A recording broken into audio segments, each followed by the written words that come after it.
Well, good morning, good evening, good afternoon, and good night, wherever you may be. You are watching the show that we all know and love, or some of us may know and love. I know I love it.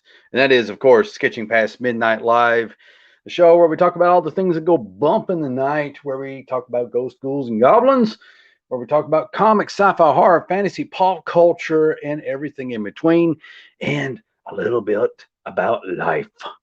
I am, of course, your host, CB Smallwood, here with you on this Friday, uh, Friday night, Saturday morning, depending where you live. Doesn't matter. And we are broadcasting live from Olympus Mons, Mars, if you want to believe that. I decided to leave the planet Earth because it sucks here or sucks there. Okay. I'd rather live on a planet where I can't even suck any air than live with you earthlings. So I'm trying to get all set up here, get my pencil, get my handy dandy pencil ready to go. Yeah, so I hope everyone's doing well. I hope everyone is doing great. I've got a couple of things laid out here. You probably won't be able to see it because, as usual, my camera is blurry. And I'll just have to lower the stand here a little bit. And then I'll tell you a little bit about what you're looking at and all this other stuff. But as promised, we got a lot of topics to talk about tonight, or at least I assume so. Probably shouldn't have said that. Now I have a lot of expectations to live up to. But we're gonna talk about Yowie. We're gonna talk about life, maybe a little bit at least.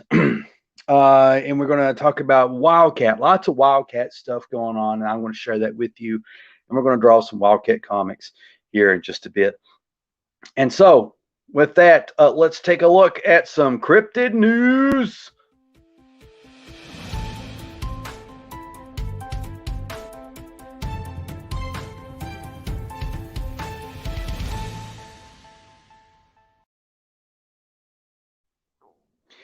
And this cryptid news is brought to you by New Empire Comics. Yes, this is my website. And if you want to support me or help me out, you can do one simple thing, which is to go to this website. And right on the front page, it says join the mailing list. You click on that bad button. And I promise it won't take you to nothing naughty. Okay. Takes you right here. You just fill this out and you hit you hit subscribe when you fill this out right here for the mailing list. And that way, whenever I got stuff going on, you'll be the first to know. Oh, look here. You can see my head. You can see my setup. That's kind of scary. So anyway, so there's that. Now let's talk about the actual Yowie news. So, as you can see, Yowie Hunter.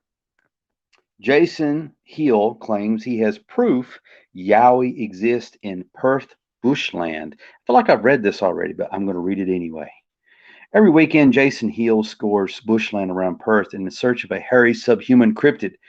Hill is part of a small but growing community of cryptozoologists hunting for Australia's version of Bigfoot, the legendary Yowie, born and bred in Subiaco. Probably butchered that pretty horribly. Mr. Hill recently returned to Perth after living in Queensland for the past 3 decades, where he claims he had dozens, millions, gazillions of hair-raising close encounters with Yowie. Mr. Hill and let me scroll this down so you can read this better. Mr. Hill and his sidekick Jason Dunn founded the Yowie Research Group in 2012 and have searched large swaths of national parks in Queensland and is that New Brunswick? What does NSW stand for? Amassing a catalog of audio and video recordings purporting to be of the mysterious Yowie. Now, as he ramps up his search in Perth, he says that there is strong evidence that Yowies are living in bushland on our urban fringe. I recently saw Yowies running at superhuman speeds north of Bullsbrook, he said. I believe there is a population of Yowies all around the outer suburbs, including Mundaring, Serpentine Dam, and Lake Gnarganarg.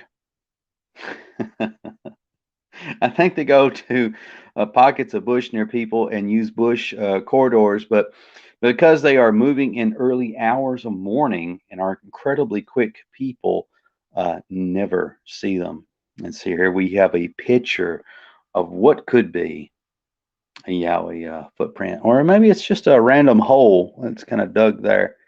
Looks like is this some of the dirt that came from this impression? These questions and more. When asked why there is no body on the slab, proof that these hairy beasts exist, Mr. Heel said the reason was simple. A lot of people think I must be loony to believe that exist, because if they did, they would have found the bodies or bones by now, he said. But Yowies are elusive and have an intelligence that stay away from human beings. If you look at every culture around the world, they have their own version of Yowie, whether it's a Yeti, a Sasquatch, or something that has to be something to it. I added a few words in there that wasn't written. Australians' indigenous elders know about them for sure. It's part of their folklore, and they have been passed down stories of their existence for over 1,000 years, but kept it quiet. Wonder why. Mr. Heel believes the Neanderthal-like creatures have been here for millions of years, longer than the indigenous people. They're not Homo sapiens. They're not monkeys or apes, but they have a primate face, but are more human-like. He said they vary in size. You can have small ones, the size of a child, and bigger ones that grow up to 11 feet that have been seen in the Blue Mountains. They will eat anything: berries, plants, kangaroos, snakes, wallabies, and roadkill. And humans too. I was wondering about that. Well, we I think we were all thinking that. There are a lot of people who go missing in the bush, and cases remain unsolved, and is usually put down to homicide. But I think some of these are the work of Yowies. So I'm trying to see. No, not a Yowie. It's this guy. I like his phone he's got. See that phone case? It's pretty pimping. I like that. And yeah. Mr. Heel believes governments know Yowies exist, but keep it on the down low because it would be bad for tourism. Are you kidding me? Are you kidding me right now? It's like, the Loch Ness Monster. No one would go to the Loch around the world. I mean, there's all kinds of lakes and rivers and water around the world. Earth made of 60% water. If we're going to go see any water, it has to be pretty special, right? And so the Loch Ness Monster was a big boom. Nessie was a big boom to Scotland. What was it? What's this other place? Point Pleasant, where Mothman's from. That's a big boom for that town. I mean, it's not like I'm going to say it's huge, but it brings in tourists. So I don't know. I kind of disagree with that. Let's dive into his logic here. If everyone knew that they existed, they wouldn't go camping anymore. Some wouldn't, but others would. Mr. Hill said the community of Yowie hunters and believers is growing in Perth. I found interest in cryptozoology back in 2012 after reading an article, and I've been hooked ever since. There's no fossil evidence. There's no reliable biological evidence that primates prior to human beings ever made it to Australia. And this is according to a sober-minded scientist like at Curtin University, Associate Professor Bill Bateman. That's what he had to say about it. And that's it. You got to provide us with some evidence here. But yeah, that was your who wants to look at my bald head? But how about if I tilt it? Yeah, you can look at my chest. But this was brought to you by New Empire Comics, and please remember to hit that mailing list button, either on the home screen or right there. Fill this out. Hit subscribe. Doesn't cost you a dime, and I send you newsletters very rarely and updates about free stuff I got and comics I got coming out. So support me doing that. And that has been your news update.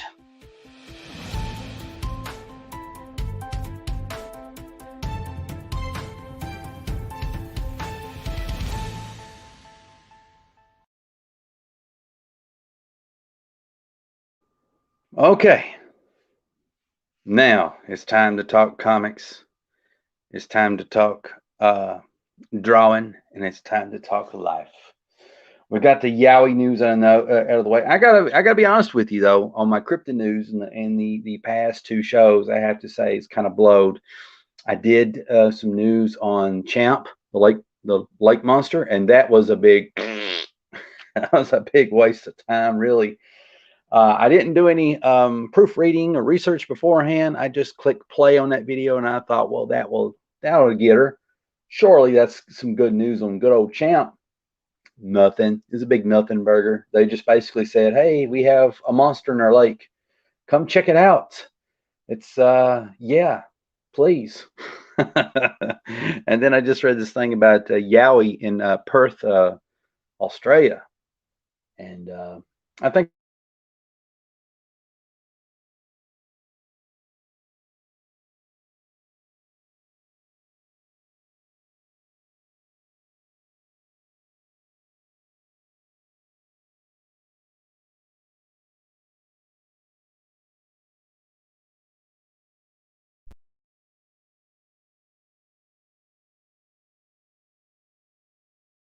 I broke it. There we go. It looks like it's going to be one of those nights. It says NTM Comics, Hail CB. That's right, Hail me. And he also says, Hail the chat. And I have to apologize right now. I'm going to have some internet issues I can done tell. So this might be a short show. I don't know. We'll see how it goes. And Abe Sapien says, hey, oh, you froze. And okay, you're back now. Awesome. I'll show you something else cool in preparation to for the show. I actually Googled CB Smallwood. This is the first time I've seen this. Look at this. I got three things that pop up. You know, this is all about me. Oh, the vanity. Right there. CB Smallwood YouTube. Oh, I'm making it in the world. Look at all this. And then it just gets into some ancestry stuff. But whatever. Oh, look at there. I'm down at the below. Look at this. Mm-hmm. Yep. I'll go ahead and turn that off. Google knows what's up. It knows what's up. So, all right, what are we looking at? Okay. So, been kind of running behind, and I'm trying to run my little long legs as fast as they'll go to catch up to the Wildcat stuff I got going on. So, what I did was, um, in my free time at work, I got these big 11 by 17 pieces of paper, spread them sideways, and just start doodling and start brainstorming. Right here, we've got the Wildcat anthology. And don't pay attention to the math too much because I'm sure that it's off because the original math I had for it kind of messed up a little bit. So just bear with me. But I was like thinking, okay, I'm going to need to start off with the intro story. And the intro story, if you remember, it's got that double page, splash page, double spread of a castle. All right, so I was thinking like maybe like six pages of that. I didn't know for sure. I know for sure that Sideburns the story is a massive, whopping 13 pages of nonstop action, and then we got a one-page intro that takes us into Abe and Peter's and Flay's story. And then after that's over, another intro story, which will take us into Jan's story. And after his story is over, another intro story that will take us into mine and BWM story. And then another intro story, which will take us into, well, I guess I gave up a surprise there, but takes us into his story. And then a one-page intro story takes us into, I gave up another surprise, whatever. But then, and then we got an outro story. So that is kind of like a rough stick of what I'm thinking. And so what I did was some rough mathematics. Okay, so I added up all these pages, and it came out to like, let's see, I think 70 pages. And then I added in 8 promo stories. What is it? 8 promo stories. I guess that maybe that's intros. No. Oh, 8 promo things where I'm promoting you guys and stuff like that. We gotta get together and figure that out. But don't sweat it. So that brings it up to 78. 1-page credit. So I guess it's like it's got all the names of all the people that contributed stories and that sort of thing. You know what pages you can find them on. A 2-page, at least 2 pages, like a letter, like a letters column, like, hey, my name's CB Smallwood. I'm so special. Check out this. You know, glad you looked at this comic and there's a dream come true and yada yada yada yada. 8 pages of fake ads that are funny and whimsical. Add in 7 pages of real ads, which will hopefully, I really like to get some Etsy people that make creepy, interesting things from jewelry and statues and blood-soaked skulls and some T-shirts and stuff like that. And put that stuff in there.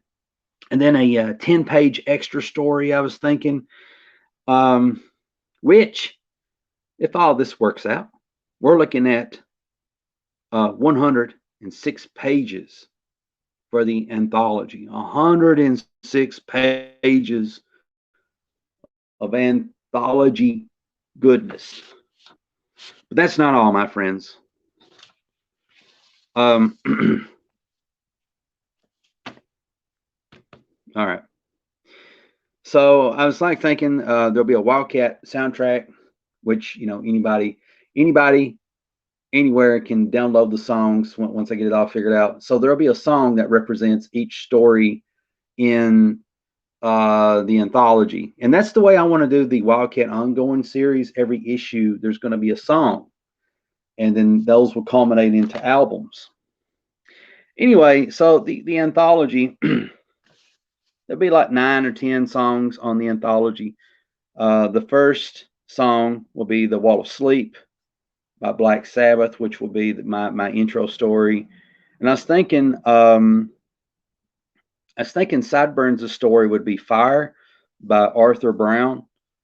Look up The Crazy World of Arthur Brown if you've never heard of him before. He's actually predates Alice Cooper, and it's really cool. You know, he used to put on this hoop on his head, and he would light it on fire. He had this scary kabuki mask, and a lot of his videos were in black and white. But Fire by Arthur Brown. Thought it'd be fun. Bark at the Moon by Ozzy. It might be a little bit too much Ozzy since we already got Black Sabbath up here, but whatever. Bark at the Moon by Ozzy, and I was thinking maybe that would be Abe's story. The fourth one, Rob Zombie. I was thinking that would be the Jan's story. And I can't remember the name of the song. It doesn't even have lyrics or anything. It's just got a cool beat. Trapped Under Ice by Metallica would be me and B.W. Sims' story. And then there's that Boom song that was really big in the 90s by Salava, maybe. I think something like that, whatever the Boom song was called, and that would be the Lucas thing. And then Kryptonite by Three Doors Down, I was thinking could be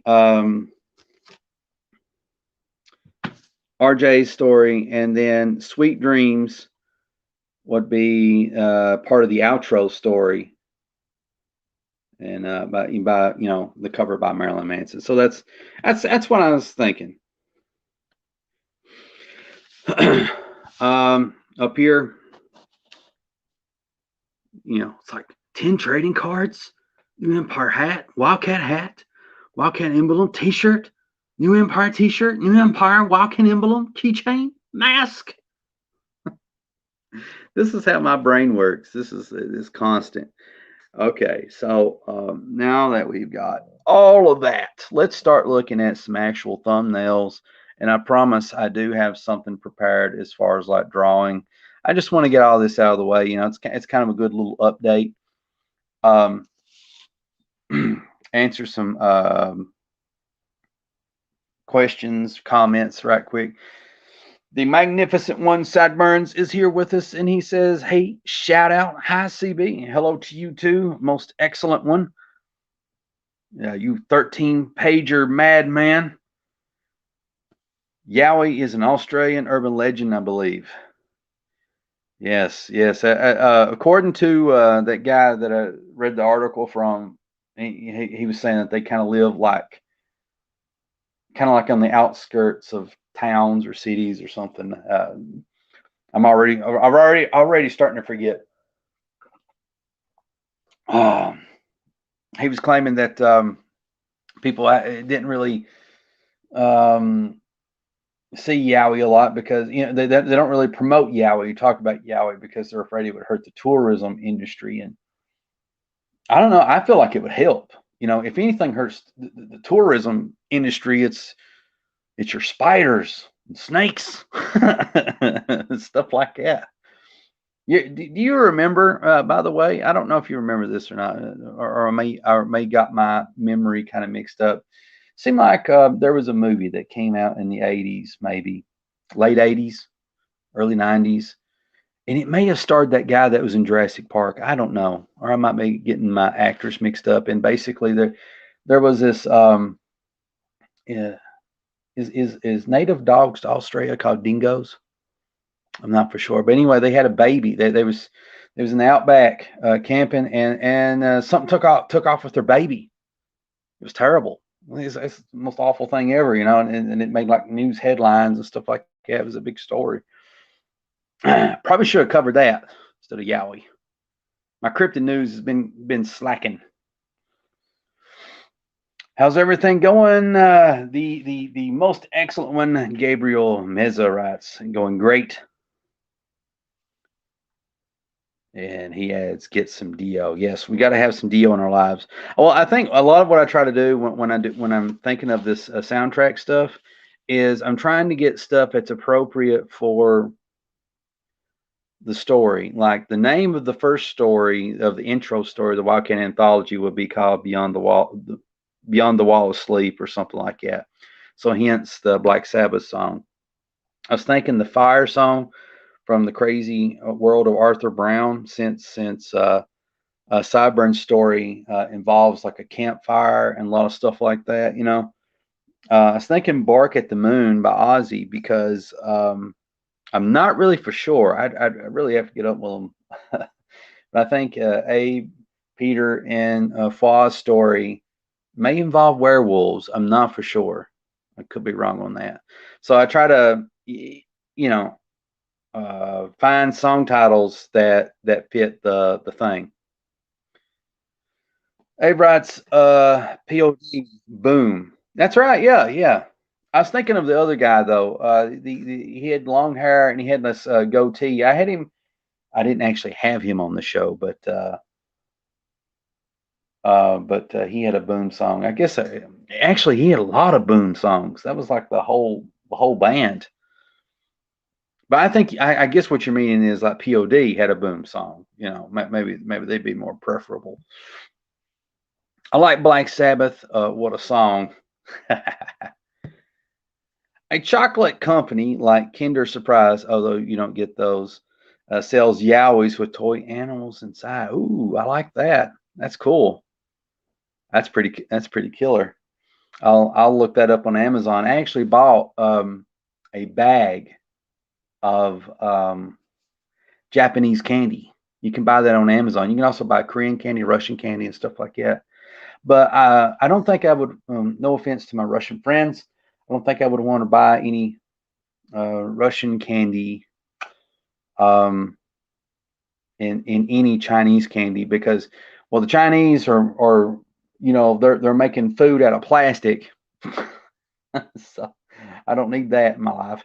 And the Russians, they don't mind GMO stuff, and I'm one of these weird people that's a little concerned about that. But anyway, I got a bag of Japanese candy and I tried it and then a lot of it was just really good, different, very different. So maybe I need to do that. Maybe there's some Australian delicacies that I'm missing from my life. I'll add that to the list. Bum, bum, bum, bum. Bum, bum, bum. Okay, we're all caught up. So let's look at the thumbnails. So after the big double page splash thing of the castle, we get taken to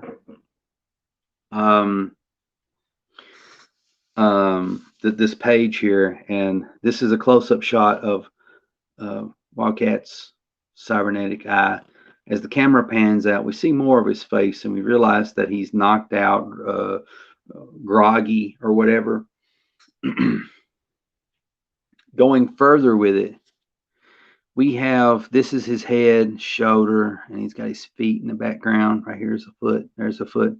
And we've got these figures of these small humanoid figures that are pushing him on something. We can see overhead that there's these lights and stuff. He's being pushed in a hallway. And then the camera pans down to where we see the figures still pushing him. There's Wildcat on a gurney-like thing. There's this ugly wall I drew. And now we see the faces of these little humanoid figures, and there's Wildcat's feet. And now here's a doorway, and we see the figures pushing him into the doorway, which takes us into a laboratory. And I know you can't really tell any of this crap, but he's on this gurney strapped to it. These humanoid figures are still around him. Laboratory equipment surrounds the room. And in through another doorway stands a tall figure with a cane right here. And I know you can't really tell what's going on here, but I'll help you. This is a gurney right here. This is the end of it. Here's a foot, and then here's the other foot. Okay, this is Wildcat's feet, and we see these little creatures here. So basically, this figure here is Dr. Terror, and he's telling these little creatures to get. Which brings us to this page.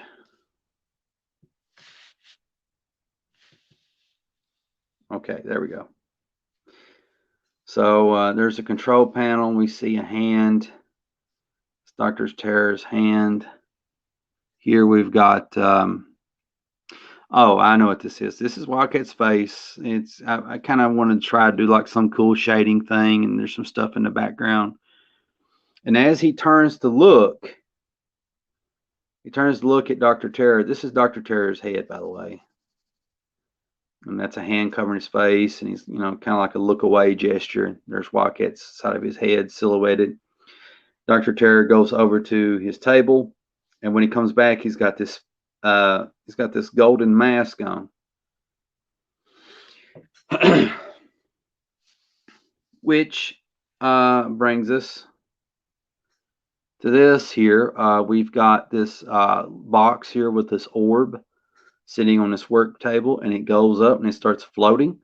We see the back of Dr. Terror's head, Dr. Terror talking to the orb, and now he's pointing toward Wildcat with the gurney that is now upright, and he summons his minions to bring in the drill, and then the drill starts to go into Wildcat's head. And this would be, I assume, unless I change my mind, the intro to Cyburn's story.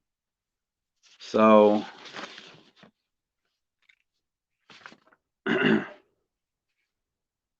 or something like that. That's what I'm hoping, at least. See, what is that? Oh, I left out a page. I'm sorry. And so as the drill drills into Wildcat's head, he's squalling like a little girl, and I don't even know what I drew here. I guess it's a drill bit. Still drilling into Wildcat's head, and his eyes are squinting or whatever. And then everything goes black. All right, so anyway, when we come back from that story, we've got the intro to Abe's story, cue to black, and when we come to, there is Dr. Terror.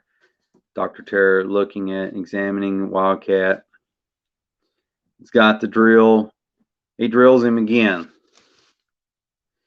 Page 8 enters Jan's story. Wildcat is pretending he's asleep. He opens one eye, looks around the room, and there's the silhouette of his head. And here's this little goblin creature, one of the henchmen of Dr. Terror, and he's like, "Psst, hey you, yeah you, come here." And then there's Wildcat in the gurney upright, and here's the little creature. He's like, come here, come over here, blah, blah, blah, blah, blah, blah. And then as he gets close, there's the little creature. Here's the gurney. There's Wildcat's arm. Yeah, get me out of these things. If you get me out, I got a candy bar in my pocket.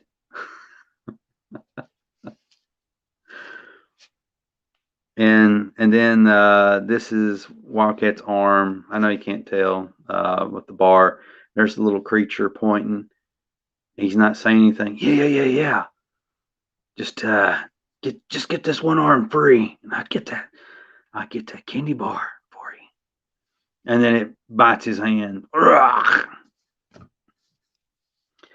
And then Wildcat squalls. And Dr. Terror shows up and he's like, release him. He's like, why, you little out of blah, blah, blah. You know, and Dr. Terror's like, go to the blah, blah, blah, blah, because there's much work to be done. And then down here, Dr. Terror has this helmet that he digs out. And he sticks it on Wildcat's head. And he goes over here and he flips a switch. And then everything goes all black again. And Wildcat goes, ah! Okay, so then we get page 10, intro to RJ's story. Now Wildcat is laying horizontal, I think, yeah.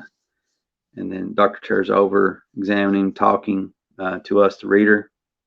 And he's like, aha. And here we've got, what the hell is that? I don't know what that is. Gotta think about this. Okay. I think well, I think this is Dr. Terror working on Wildcat. Yeah, I'm fairly certain. I just can't tell what angle that this is at. I think I must have messed up and did something. But anyway, Dr. Terror's working on him here, and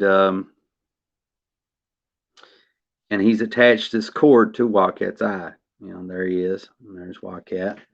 And then we get a close up of Wildcat's eye, which brings us to the next story. After that, we get the intro to this story where Dr. Terror is examining the footage or the interpreted mindscape from the Wildcat's eye. You know, fascinating. And then we got him standing here talking, and he's not getting the results that he's looking for. So over at a workman's bench, we got a hammer. And so he comes over menacingly talking to Wildcat, and he's going to try something different to extract the memories or the information that he's looking for. He lifts the hammer, and all we see is blood splatter going everywhere. The outro story, when we come back, we see Wildcat battered, bruised, bloodied, bludgeoned, laying on the table. And there's a little creature thing. And he goes, psst, psst. Hey, little buddy. Hey there, little buddy. Come here for a minute. I got something for you. And then there's its eyes. You know, it leans in. Lean in real close. Let me whisper something in your ear. And then we see the back of the creature and then blood going up everywhere as Wildcat bites onto something attached to the creature's face or head. He's like, you release me. The creature hits the button, the release button. And then we get over to here. Wildcat picks him up. You want to hear something funny? I actually did have a candy bar. But now I got something else in mind for you. He rips him in half. Okay, so that takes us to page 14. Wildcat running away. There's an alarm going off as he's running away. Dr. Terror comes in the room to see that his patient is gone. And he's summoning the troops to go get him. Get him. They run after him. Wildcat realizes he's being chased now and he's running. That type of thing. And as he's running, he runs by this large sail. And there's these big eyes. And this entity, this creature, is talking to him and is asking for him to release him from this jail, this prison, and that he'll let him live. He'll take on his enemies for him, that type of deal. And he's like, so they're having a discussion about this, debating this, and he's like telling him, if when I destroy this world, I'll save you for last, and he's thinking about it, and in the distance, here's where the lever's at,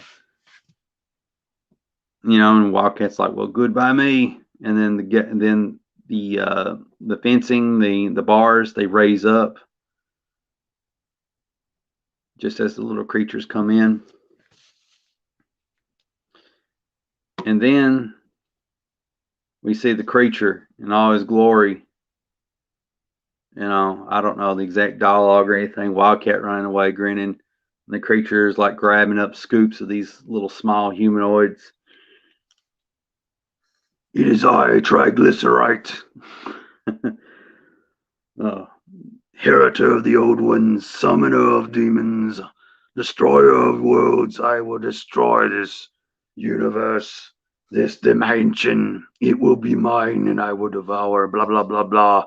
Venomous, villainous dialogue. Blah blah blah blah. And so then we get to page 18 of the outro story. Dr. Terror shows up and he has an Ove moment. And what the heck did I got going on here? Oh, this is him. This is him standing. There's his hand. There's his little henchman at the bottom. He's talking to him, and he's telling them to go deal with this problem. There's Wildcat now standing near some glass panes, or maybe it's just a brick wall. Doesn't matter. He pulls his fist back, busts through, and escapes. And then here slowly we see the shape of Dr. Terror's mask coming in through the darkness. This is all black, by the way. And then we see his shape, and he's giving a speech, like, you fool, you don't know what you've done. The harm that you've caused here today, And then I didn't like this panel. And then he's got his back turned to us. He's walking away. But in the end, we'll try this again, and I'll get you next time type of speech. And then Wildcat wakes up in a bed that's like ripped and torn to shreds, and the end.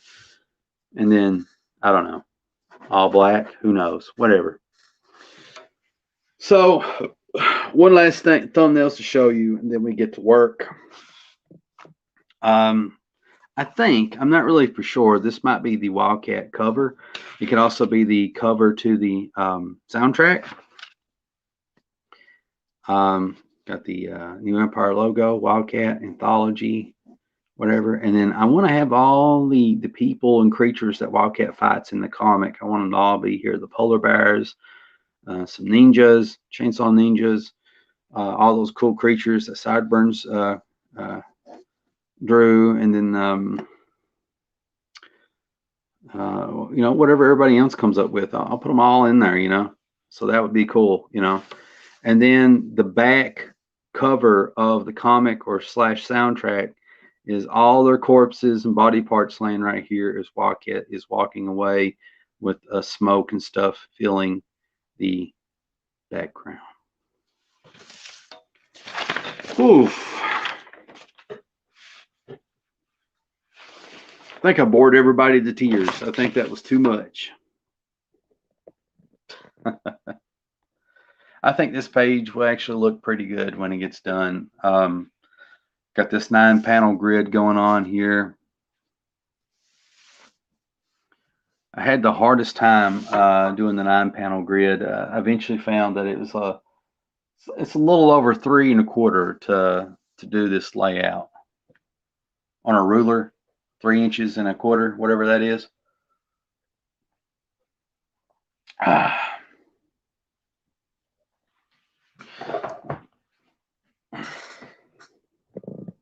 Okay, so here we go.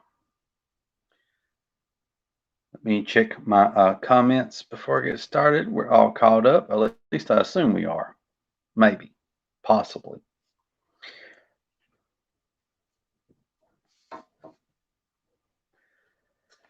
And let me get my first page for reference so I can see what the heck is I'm doing. I'll get up here.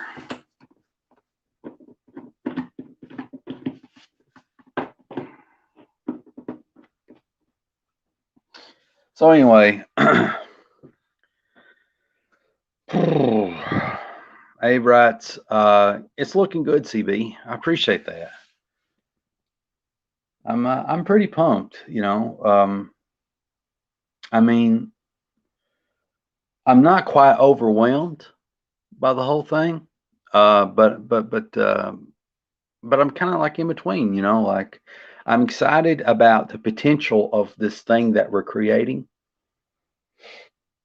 and pretty pumped about that. You know, I've looked into some things at Kablam. You know, they make metallic covers now. They make hologram covers, and so yeah, I'm thinking the Indiegogo exclusive could be that. So that's really cool. I like that. And but the overwhelmed part is like, you know, there's a lot to do, and I'm really trying to push to get forced to get finished by October. And as you can tell, I've added 18 pages of homework for myself, plus everything else that I got to get done too. I think it's doable. I mean, I really do. I mean, I've got the thumbnails, so now I'm not going in blind. You know what I mean? I'm not having to sit there and just like think about it all day and pontificate and all that good business. I have a blueprint. I just need to get on it, you know. And when it comes time for me to letter it, I don't think I'm going to slave all day and try to come up with some big fancy script. You know, I'll letter it on the fly, you know, so I'll just making up stuff on the fly and seeing what works and what doesn't. At least in theory, that's what I'm kind of thinking, you know.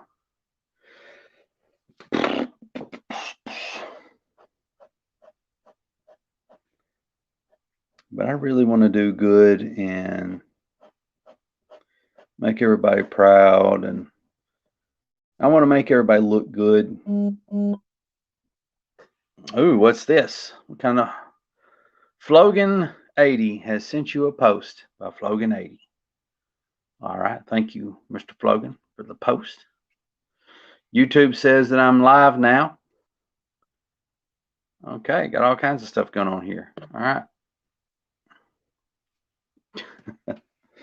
I've gotten into this cross hatching that I really, really love that I don't see a lot of by both Andy and Adam Kubert that they used to do back in the 90s. They don't do it as much anymore, so I'll take it. Since they don't want to use it. All right, so cheekbone be more like right there, I guess.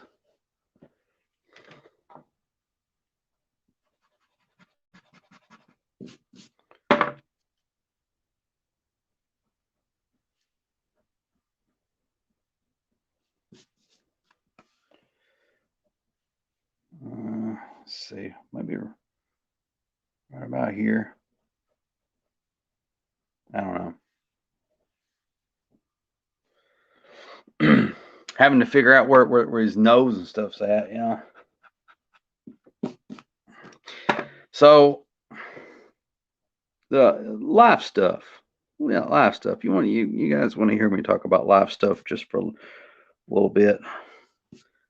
Got I'm still trying to figure out, you know, everything, how everything fits in my life and makes sense of things. But I was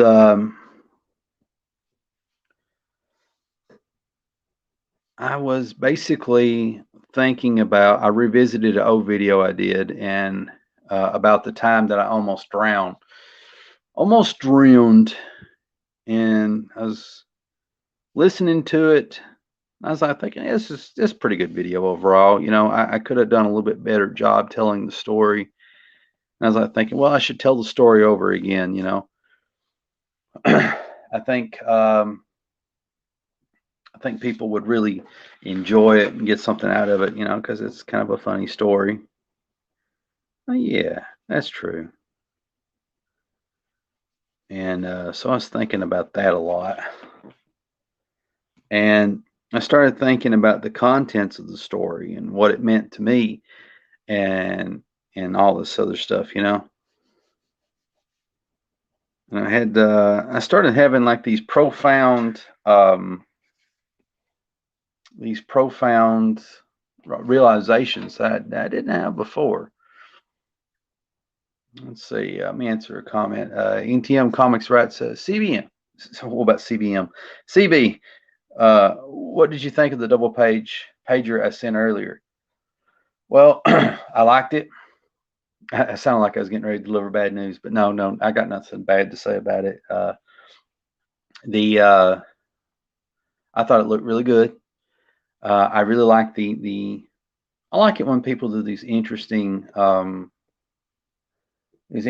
angles that they approach stuff at. I'm very envious of stuff like that. You know, you see a lot of manga artists that are able to pull that off. These really exotic looking poses from odd angles, either from like a bird's eye view or a worm's eye view. So you had this kind of look like a worm's eye view of him doing this pose thing, you know, of your hero.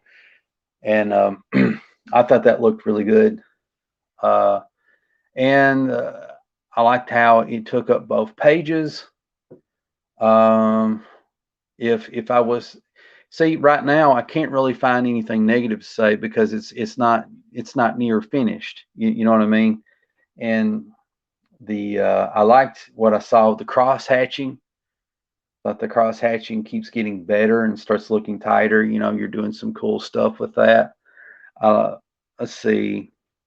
I guess the only negative was like in the I can't really do it justice, but trying to think how to describe it. It seemed like I can't even draw the angle that you said.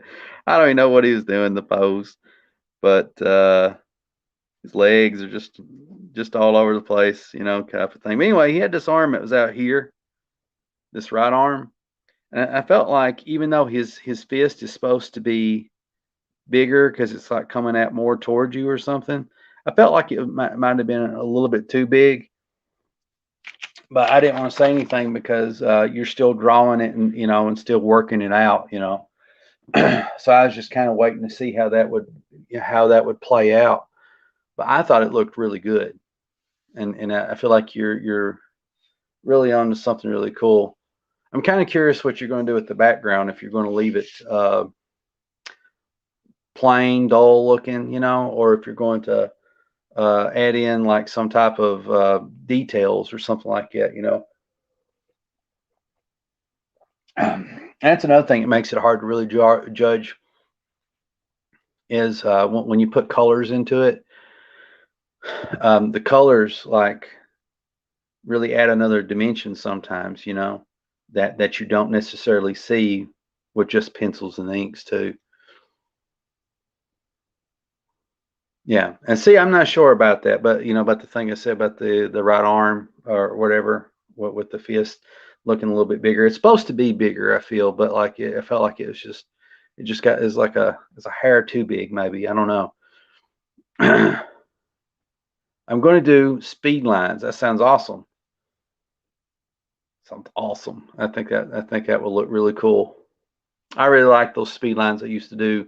Well, manga people do it a lot, but they used to do it in the 90s quite a bit. You know, it seemed like Rob Liefeld did some of the best speed lines in the 90s, and some of his run in X Force, and then later on in the early years of Youngblood. It's pretty good, pretty cool stuff.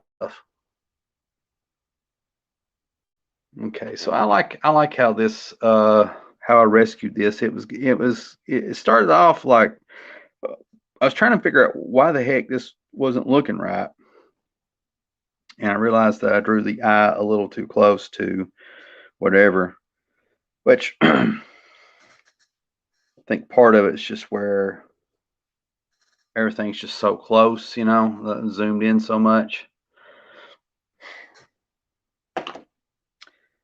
And probably shouldn't, but like, you know, I really need to get stuff done. I don't have a lot of time. Let's see, ink. Let me test some stuff out here.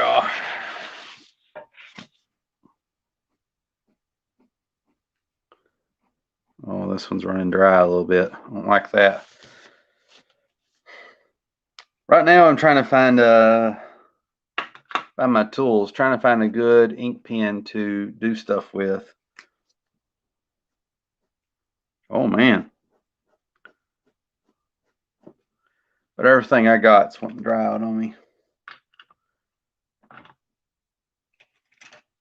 My favorite pen, a big pen. The one pen you're not supposed to use when it comes to comics, but I love the thickness of the line and the level of control that I can get. And it's like when I go to get it scanned, I take my scanned line art that I've inked, and then by the time I get done doing the color adjustments to make the paper wider and to make my inks blacker, it doesn't really matter if the ink from your ink pen, like a regular ink pen, is not dark like India ink. It'll all look the same by the time it's tinkered with digitally, you know.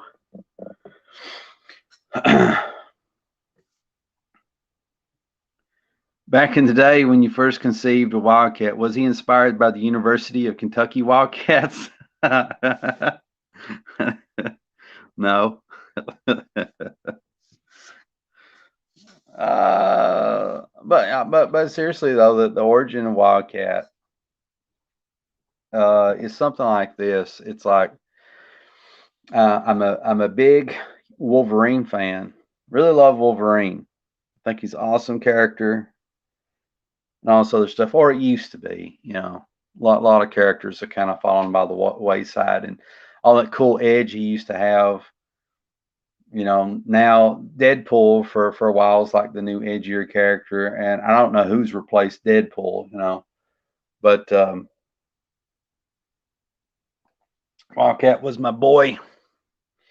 But I loved Wildcat. I loved Ash from Walking Dead. Um, you know, like the first Crow movie with Brandon. What is Brandon's last name? Brendan Lee. There we go. I'm in search of an ink pen. How hard is this? I need like a really good gel pen. I think that's what I'm missing in my life. Let me go get my gel pen. So those were influenced Wildcat, Clint Eastwood, like his stuff from I'm trying to think of like Every Which Way You Can, Every Which Way But Loose, Clint Eastwood, Snake Plissken from Escape from L.A. or Escape from New York. Well, I like a Sharpie. I may end up using that.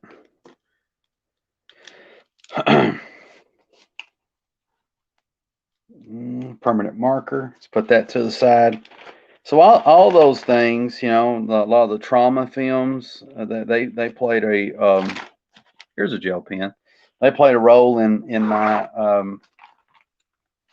development of Wildcat, I guess. But Wolverine was the biggest thing.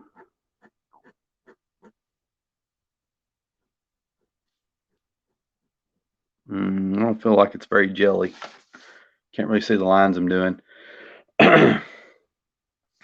And but all these things kind of mingled into one, and Wolverine being like the centerpiece, the skeletal structure of it.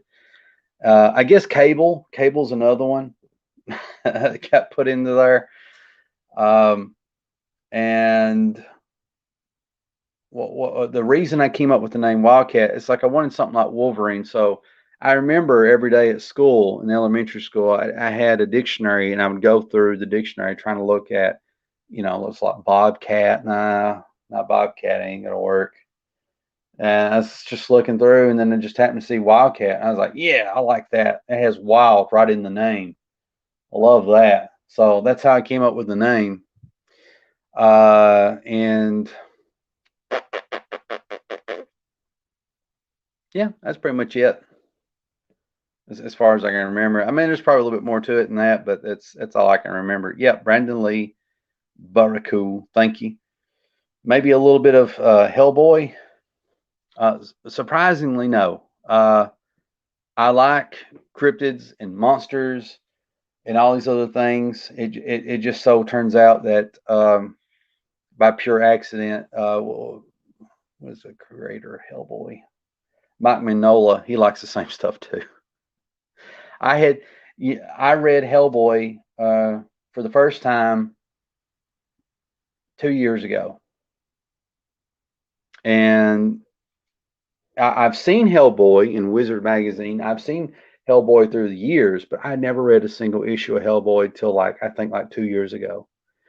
And so everything about Hellboy and Wildcat is just a pure coinky dink. Now Hellboy is a little bit more of an influence now because I really love Mike Mignola's work as far as like his I love his use of shadows and stuff like that. His storytelling is just phenomenal. He can do so much with so little, you know. It's an influence now, but it never was back then. And I will say that Wildcat's rock arm, his red arm, has nothing to do with Hellboy. How that came about was back in 2017.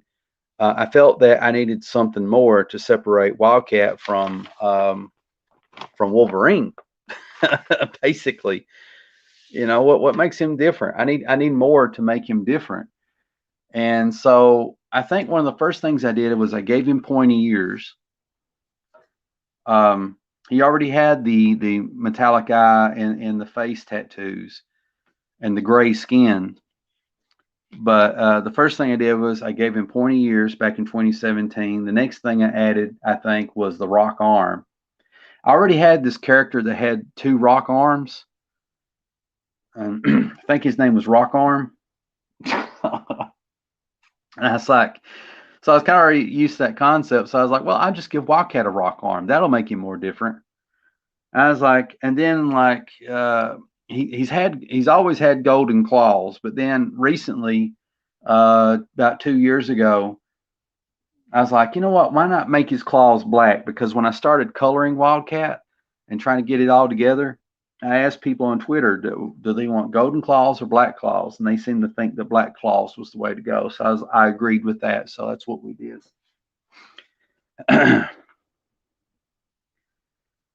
So yeah, that's how that came about.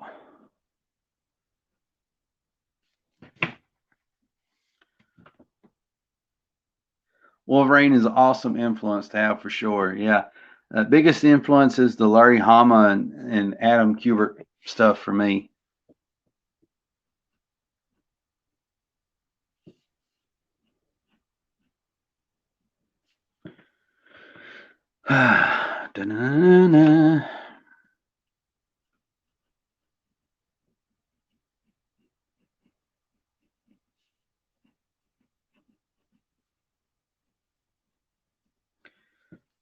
Man.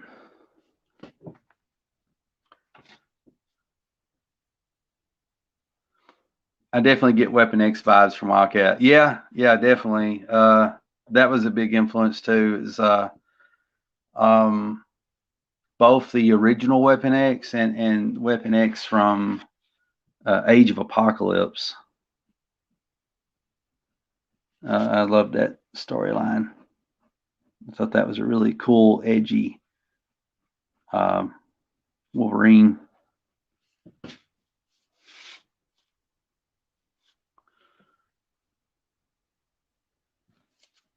Your hand still looks uncomfortable to me. I guess so.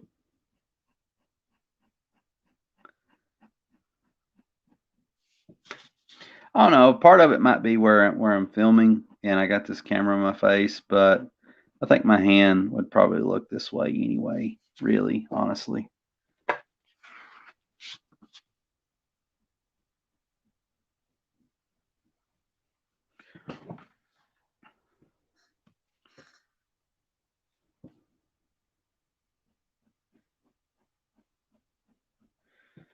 BWS's Barry Windsor Smith's Weapon X story is iconic. It is.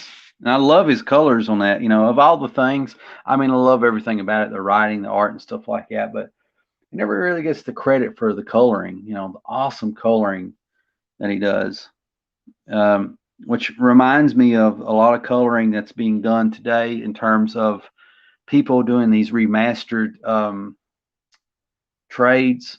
Like somebody puts together a trade or whatever you call it. There's another word for it, but omnibus. People putting together omnibuses like Neil Adams, X-Men, Ray Windsor Smith's thing for Weapon X, and what else is there? There's a bunch of them. You know, just take your pick. A lot of these things that are from the omnibuses from famous artists, creative teams from the late 60s, the 70s, 80s. And I look at these omnibuses and they suck because they've hired somebody to do these modern colors on it. What they did is they took like the color palette from that was available from back in the day and they tried to recolor it like where it's all clean and polished looking, but it loses all the subtlety of the watercolor, you know. And the art doesn't look, it hurts the artwork. It honestly does, you know. And I wish that both Marvel and DC would get on the ball and actually just do some high res scans of the original comics, because I think that would be far better. Because you can do high res scans of the original comics and do very little with very little effort, do some cleanup digitally without changing the colors, without mucking up any of the artwork or anything like that, and it comes out great. And you know you'll save a lot of time with that. But I got a feeling that whoever done those must have I feel like it was a con job, honestly. You know. Oh yeah. We'll bring the colors up to date. You know, using the original color palette, but what it should look like with modern techniques. And they butcher it.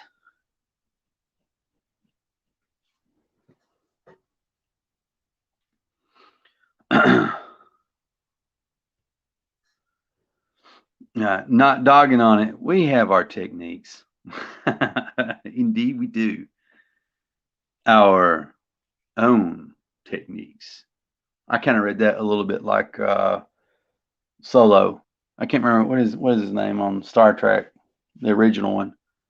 We have our own techniques,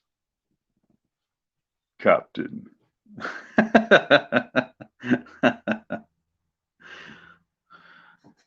Windsor Smith was upset when they changed his colors in the trade paperback. Oh, really? I don't blame him because they butchered it.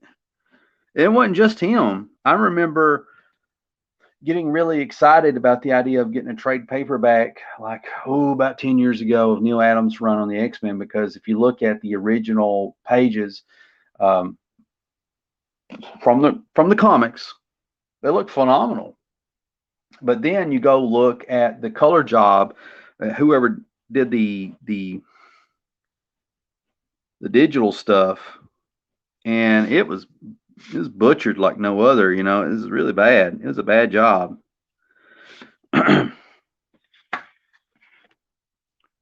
And needless to say, I did not buy those trades or omnibuses or whatever.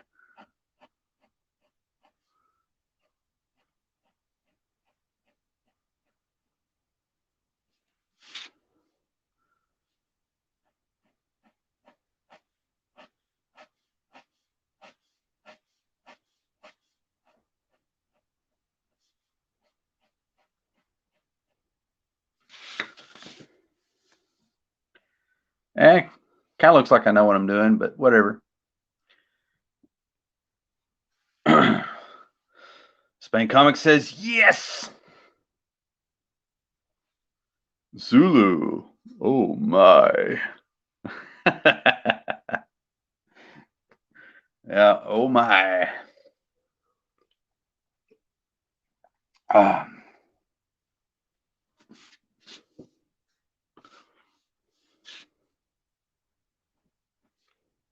you know, Sulu's an interesting character as an actor, as a person.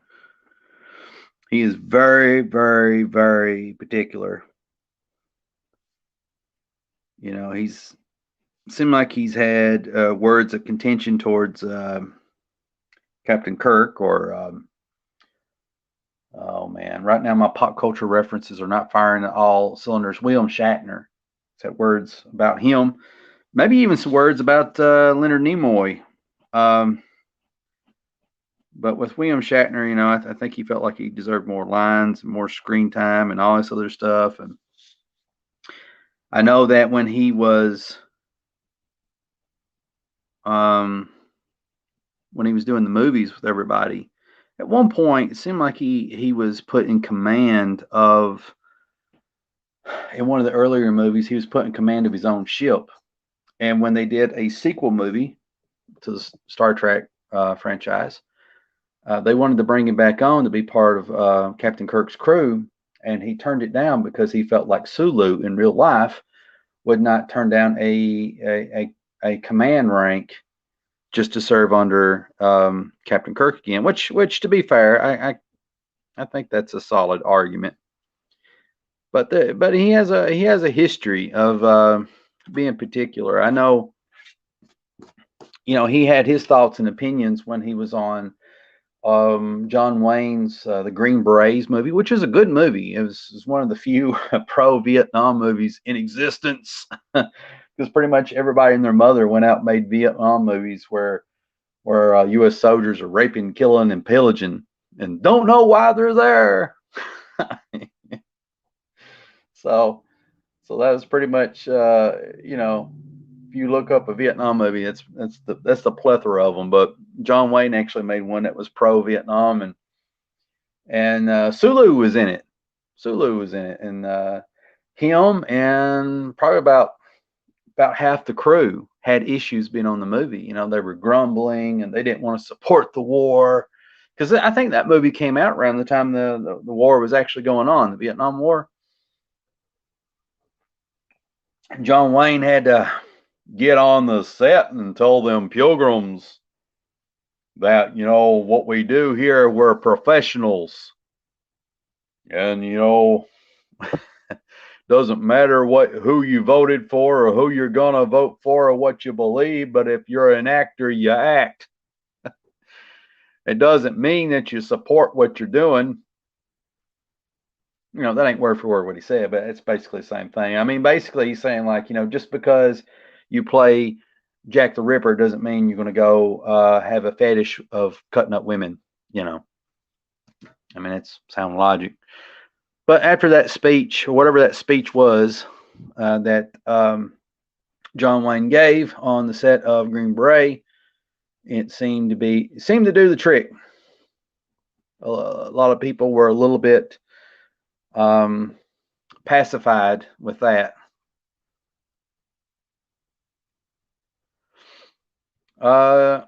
Displaying comics rights. I need to rewind this stream to watch from the start. I don't know what you're working on. Well, I'm working on Wildcat Anthology.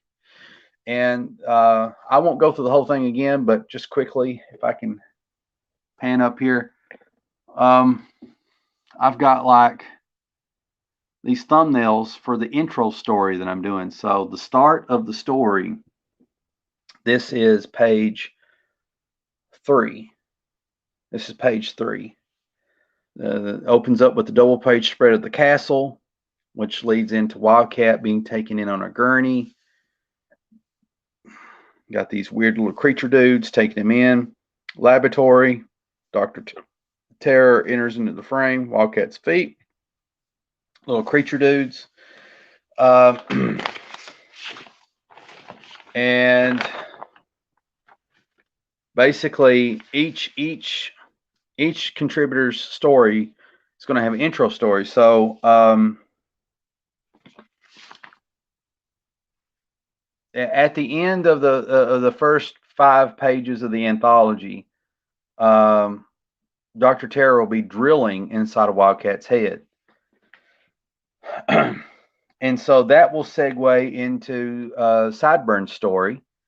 And when Sideburn's story ends, we come back to this, which is the intro to, I guess, Abe's story. It could be anything. I have to figure out the order. It doesn't matter. So he's waking up, and then we see Dr. Terror. Dr. Terror examines him. Dr. Terror pulls the drills like it's time to try again. So he blacks out, and so then we go to Abe's story. And then after Abe's story is over, we go into Jan's. Wildcat feigns being passed out. He's peeking around. And then here he's trying to get this little creature to set him free. Doesn't work out like how he wanted. And so now he ends up with a helmet on his head, and the helmet gets turned on, and he's screaming as things black out. So that takes us into Jan's story. This one takes us into RJ's story, the Lucas story, and then when we come back, we got the outro story. The outro story ends the anthology, and there's like 1, 2, 3, 4, 5, 6, 7, 8 pages of that. Here's the right now it'll be like the cover, you know, and then the back cover of the anthology, I guess.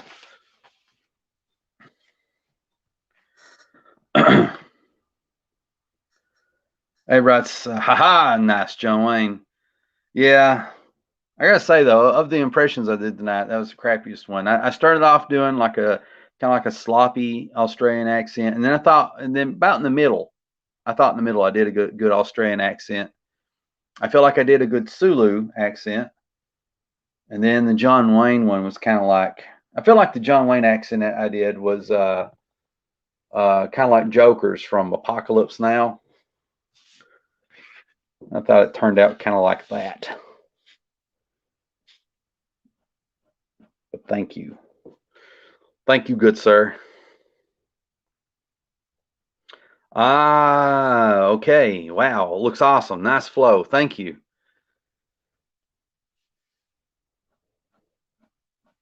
So I was saying earlier, I'm excited about the anthology. I want to do good. I want to make you all look good. I want to do you proud. And I also, you know, have anxiety in terms of like, I don't want to fail. You know, I want to get it done. You know, and there's a lot to get done. I basically have 20 pages that I have to draw now, not counting the 8 pages that I did with the mighty BW Sims. And so I've got all that, plus the fake ads, the real ads, and everything in between. And it's a big task. And my mindset is I'm not going to worry about all those things just yet. I'll cross the bridge when I get to those. I just need to focus on just getting stuff done. So that's why I'm not sweating the inking here. I'm not overthinking it. I'm just going for it. You know, I got to get this done. I can't be playing around. being a perfectionist or anything like that, you know, because I don't have I don't have the perfectionist skills yet. You know what I mean?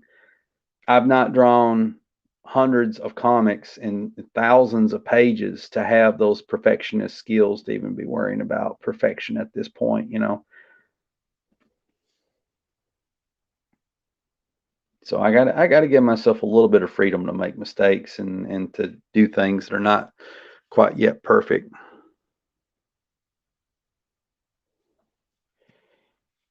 Yeah. Okay. Little dings and scratches. So yeah, I do have a little bit of apprehension about things, and but surprisingly, I'm holding up well. You know, I'm not getting too flummoxed about it. Before I ink this, I want to draw it out just a little bit more so I don't mess up. You know, drink my green tea. So I was talking about a little bit earlier about life, and I had like a couple weeks ago watched a video I did where I talked about the time that I almost drowned, and I thought I did a pretty good job telling the story overall, but I feel like I could do a better job. So I was actually going to look into seeing if I can get a transcript made of the the video, so it'd save me a lot of time writing. And then I was actually going to type up the story and try to eliminate any unnecessary elements to the stories to where nobody won't get bored with it. And the reason for me wanting to tell this story again is first of all, I think it's a good story. It's entertaining, it's interesting, it's different, and I think there's things to learn from it, you know. And I'm not afraid to share, personal details for the most part. And which segues into this. It's kind of interesting thing. So as I was thinking about doing this and actually, typing up a script, recording the audio, and doing like some good sound effects to go into it and stuff like that, um, I started thinking about um, the actual events that took place in the time that I almost drowned. and and I realized some things about myself I didn't understand before. For some reason, I'm pretty good at having empathy. I'm really good at putting myself in other people's shoes, but for whatever reason, there was things about that I didn't fully process that really started to kick in once I started to think about it. And I was really surprised. And I don't want to say too much about it now because um, I don't know. I feel like I want to record it and put it out there. But in the past couple of days since I've thought about this, it's really pushed me to re-examine some things in my life. I'm getting all deep here. In particular, it made me think about the moniker that I end my videos with. The first thing I like to say, and I tell people that be the tide that rises all ships.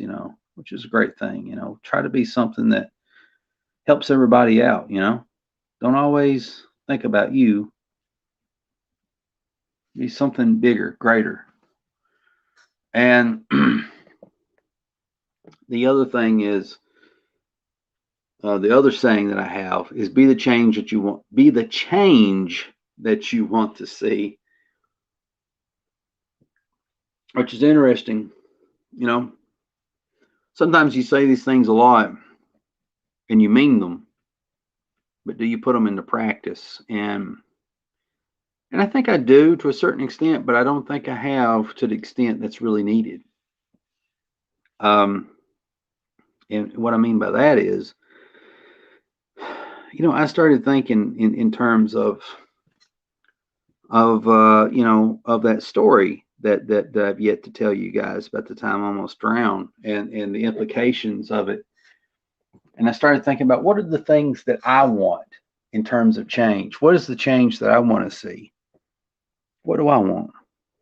Well, I want everybody to get along.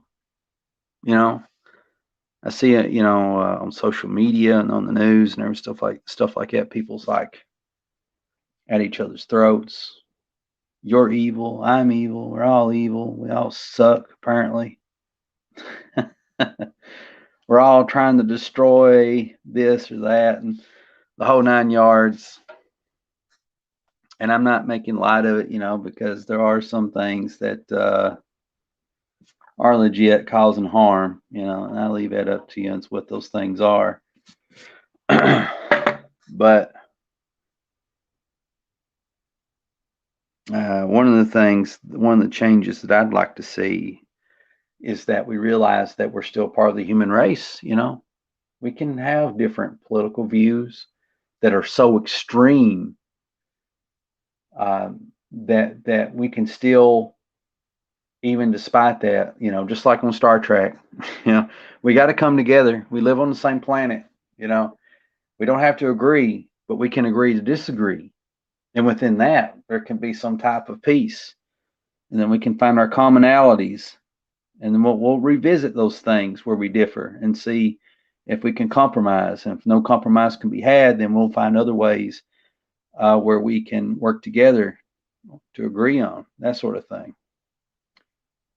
So that's one of the things I like to see change. It's okay. I'm like saying we all shouldn't hold hands and kumbaya and all that stuff. And I'm not saying that we shouldn't vigorously debate one another or even get in arguments, because those things are good, because you know where your boundaries are at, and sometimes through arguing and do you start to get to the truth. But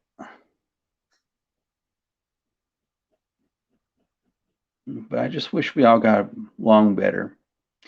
And then the other thing that I want, if someone was to ask me, what's the change that you want to see? Be the change that you want to see.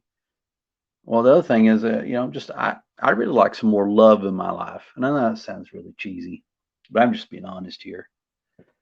All this from just thinking about this time I almost drowned and all this other stuff, And I realized the thing about wanting love in your life, it's like if you're going to be the change that you want to see, you first have to give love. If that change is love, then you have to give love. If you want to get love back, because I think most everybody that we know or care about or think about, or strangers even, want love, but they're always waiting for the other person to give love.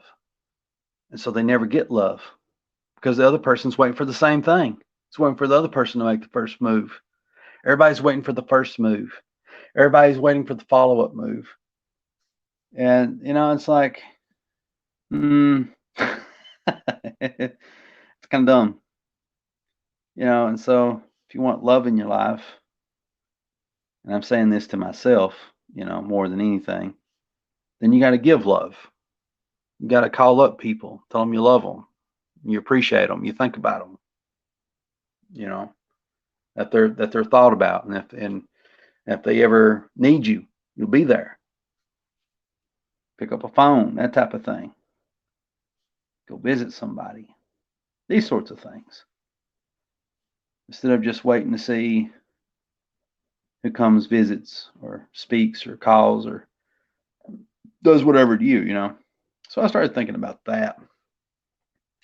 But I've in the last couple days, since I've been thinking about that experience I went through and the making of that video and stuff, it's really, I've had a few of these little eureka moments, these little moments, these epiphanies, just one after another. And it's just been I don't know, it's been really eye-opening, to say the least.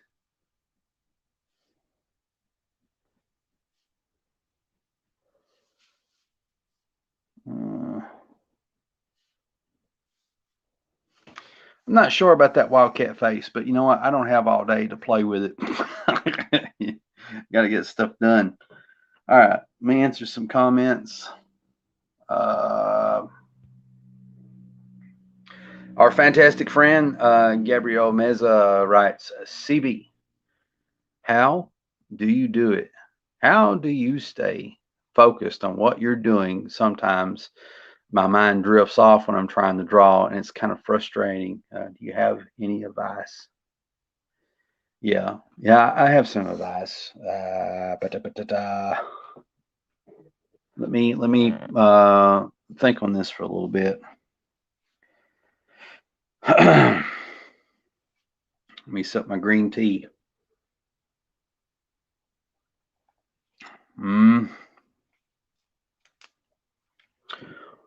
Well, okay. I have a couple of things to say, and as they come to me, I'll lay them down on you. Okay. Um, the first thing I would say is eliminate distractions. Ask yourself, is the things that you're surrounded by, are they helping you draw more, or are they being a hindrance?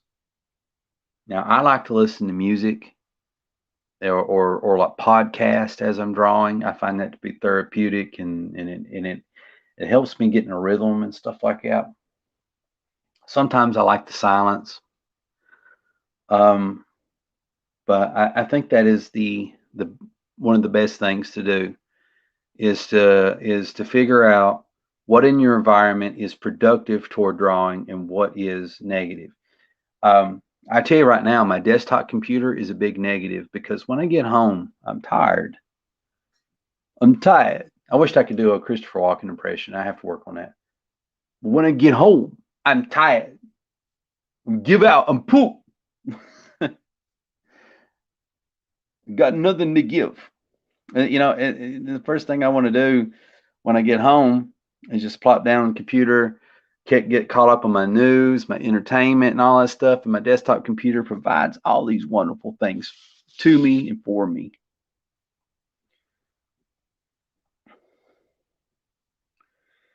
And the problem with that is it gets in the way of drawing comics because I spend more time sitting at the computer. And you see, I got this tablet here. Why can't I just have the tablet at my art desk and just piddle around and have stuff playing and watch stuff? So, merge your interest in the area where you're drawing. See if that makes a difference in keeping it together. Your productivity and stuff. I think another thing to help you stay focused, and this is a big one. Like I'm a semi-veteran of the 100 Days of Making Comics. And I don't know if you've heard of it. You probably have. You're probably a veteran yourself. But with the 100 Days of Making Comics challenge, you're supposed to draw every day or work on your comic. Let me say it that way. You're supposed to work on your comic every day for at least 30 minutes a day for 100 days, and then post a video each day so you can hold yourself accountable, by your peers and stuff, which that's honestly, that's a little bit dumb if you don't have a following, but still, you'll be surprised to produce results. And so the thing that I would say to you is you don't have to do all that. What I say to you is make sure that each and every single day that you're drawing at least 30 minutes a day. That's the biggest thing that you can do. It doesn't matter if you're a writer, colorist, inker, professional wrestler, an actor, or whatever's the thing that you enjoy doing, do that thing every day for at least 30 minutes. Arnold Schwarzenegger has this saying, and let's see, he has these, what was it, 5 rules of life. I can't remember what it is. I had it wrote down somewhere. I kind of live by it a little bit, but I guess I don't live by it so much where I can remember what it is, but he has these rules of life. And one of the rules of life that he has, if I remember correctly, he starts talking about um, productivity, you know, about working hard. And in particular, to understand that, you know, you may think that you're working hard, but he guarantees there's somebody working harder. You know, if you're sleeping 8 hours a day, somebody's sleeping 6 hours a day, and they're getting more stuff done. You know, he's very, very motivated, and one of the points that he made in this wonderful video he did about, you know, Arnold's rules for life, and I recommend you check it out on YouTube. It's fantastic. He says that there's 24 hours in a day. This is true. This is true. There's 24 hours in the day, and in those 24 hours, you know, you got like 8 hours that you sleep, then you got I guess 8 hours that you work, and then here's the amount of free time that you have, and the whole 9 yards. And he's saying that you should have time to pursue your passions, to pursue those things that's going to improve the quality of your life. And I would say to you, um, that you know, if you have 24 hours a day and you take out 30 minutes just for you, then you're still going to have 23 hours and 30 minutes to do your regular everyday routine from. And one of the reasons I argue that you need to make that you need to be drawing every day for at least 30 minutes, and that's the minimum. That's the minimum. Is that you or anybody else, myself included, we need to make drawing a habit. Because if you want to have a career, and I say this as a non-professional, if you want to have a career in comics or commercial art, you need to get used to drawing, painting, the whole 9 yards, making art every day. Because if you're a commercial artist, you're going to be expected to have deadlines and to get stuff done and stuff like that. So by making drawing a habit, you're building yourself closer to having the career that you want. And so one of the other things I recommend is draw every day for at least 30 minutes. I'm kind of butchering the ink job a little bit, but it doesn't matter. Whatever. Well, it does matter, but whatever. What can I do? What can I do? I got to get this done. So the first piece of advice is make sure that your environment is conducive to drawing, which means if something is distracting you, get rid of your distractions or find a better drawing space.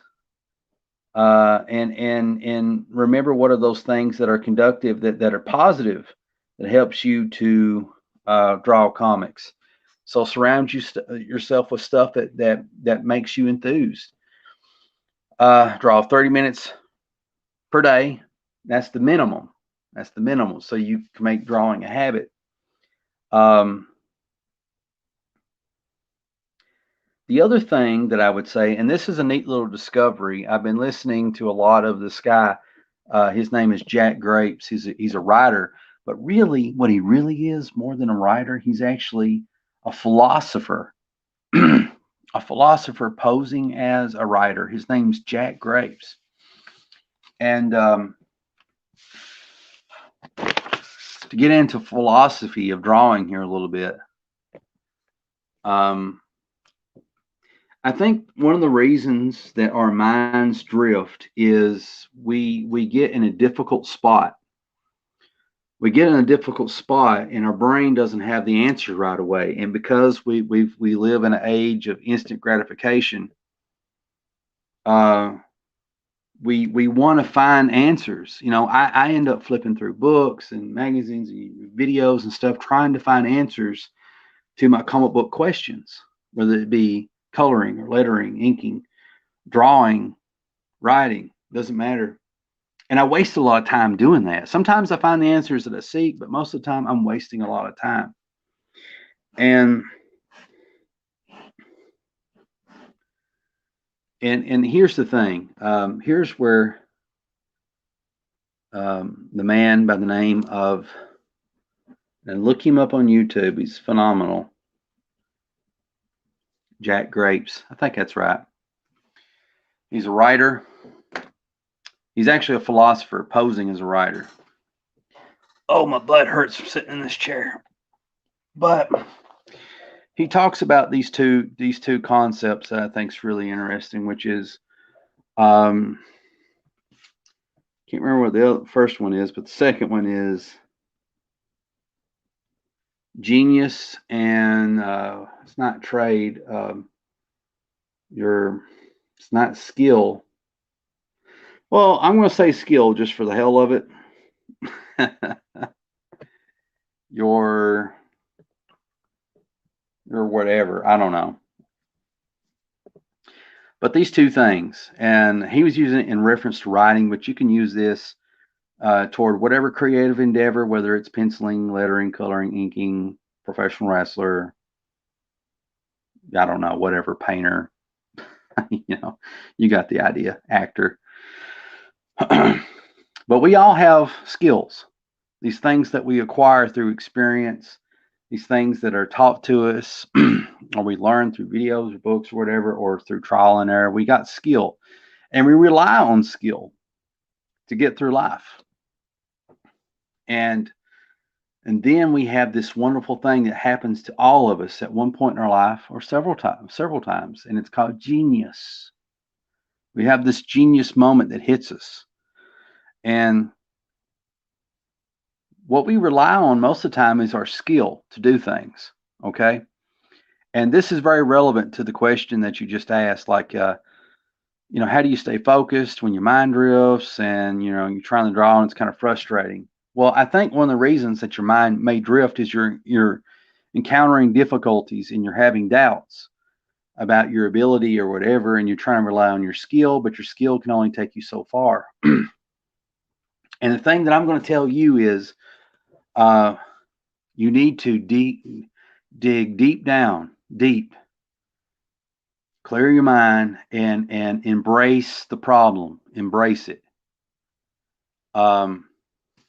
Because it's when we embrace these problems, it's when we get all Native American about it and pray for hardship, which I'm not saying to encourage you to do that, but it's through this hardship that we find out what we're truly made out of.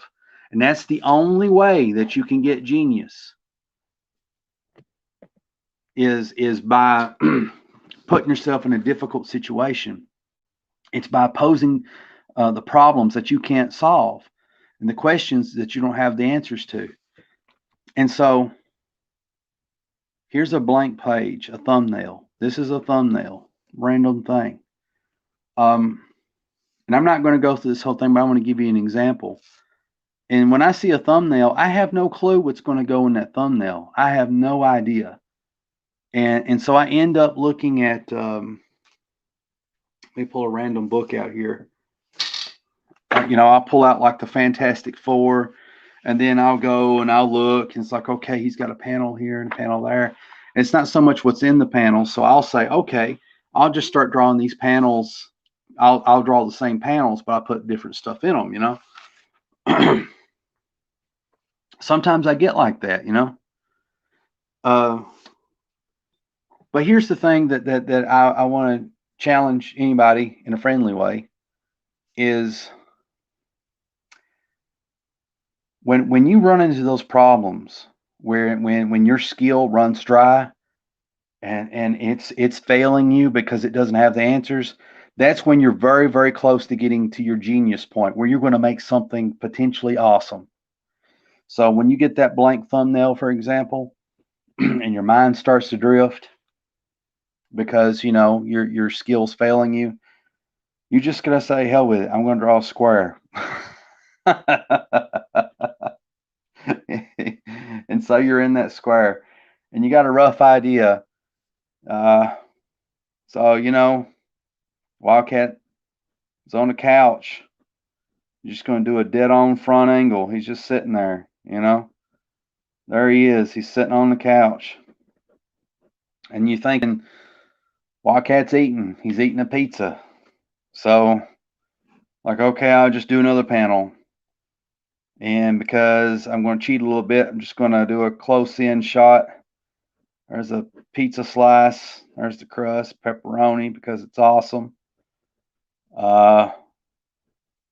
You know, I don't know. Straw his teeth. Put his sideburns in there. Then you're like thinking, okay, what kind of panel should I do next? It doesn't matter. You know, since you got two panels up here, you can do one long panel, maybe. Maybe you could divide it up into three if you want to. You can go ahead and do that. You know? But the point is, really, really, really sit down and force yourself into that difficult situation. Say, okay, this has to happen. You know what I mean? It's like when I know I'm not explaining myself really well, guys, but you just have to bear with me. There's something here to what I'm telling you. This page that I did here, let's see, I did this one yesterday at work. This page, I did that one today at work. And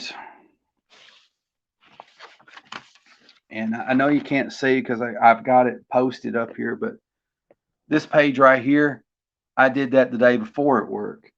And the way I was able to do those and create this story off the top of my head was I told myself,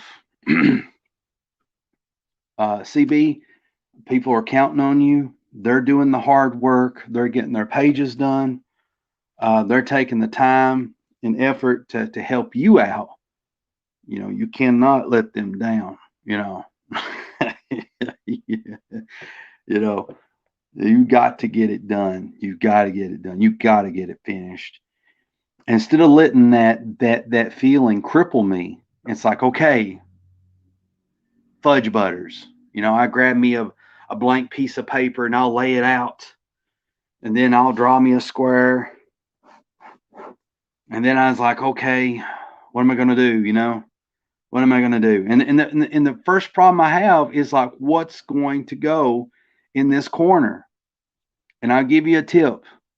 And I don't know if this will be helpful or not, but there's only, you can narrow it down to three things that's going to go in that first panel, in my opinion. Okay. There's more than that, but I've narrowed it down to three. You're either going to go do this,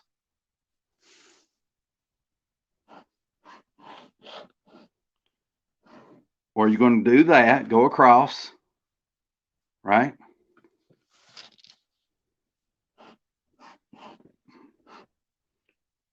Or you're going to go across, but divide it up into multiple panels.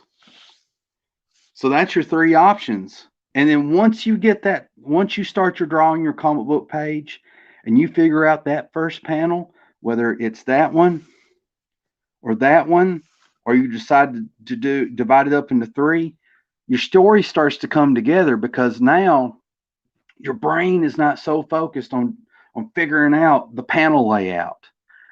What your brain's focused out on now is what to put in it. It's what to put in it.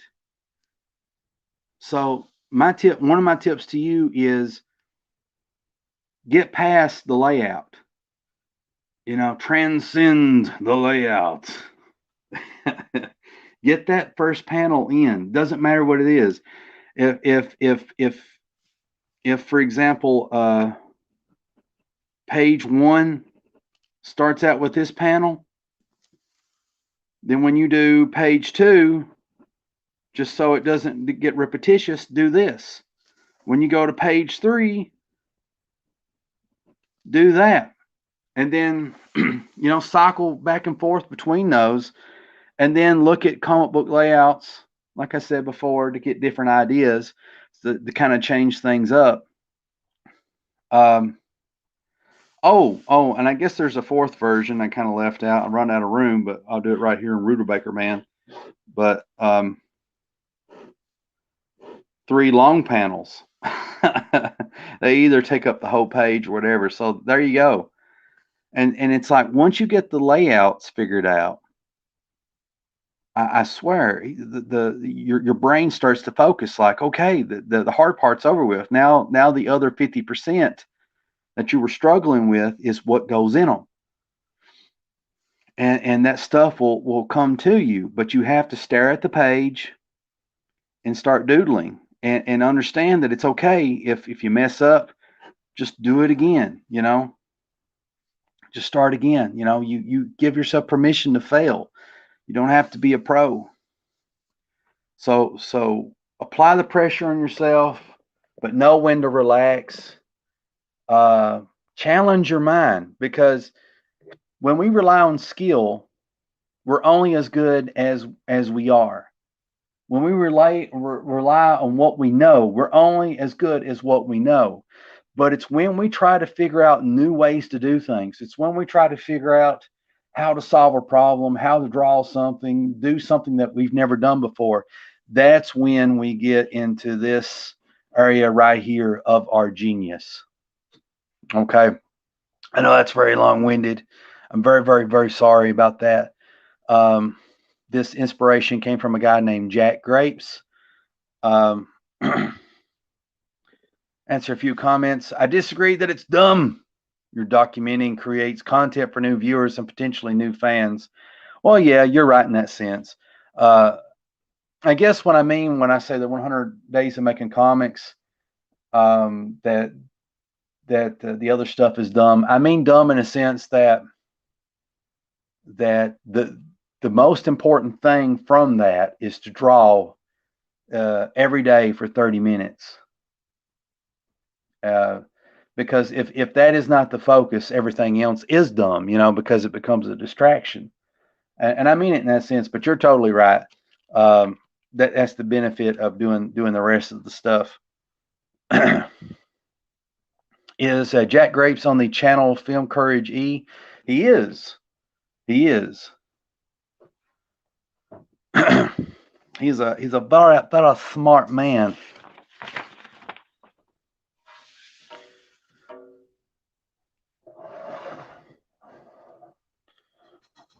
Oh, sit back in my chair. Back in my Wildcat drawing chair. I haven't come up with a way to really draw Wildcats, sideburns, and whiskers and stuff. Whiskers. I've got, like an ironclad method I want to go to. Like I'm leaning toward just like blacking them out, making them solid black. I said, Mike Mignola was not an influence on Wildcat at all until recently in the last 2 years. And I really like how Mike Mignola does stuff in terms of art and things. Wanting to channel more of that.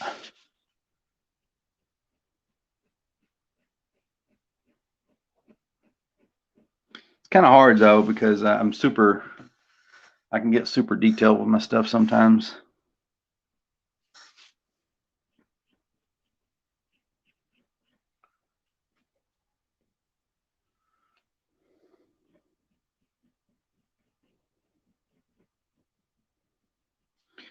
Okay.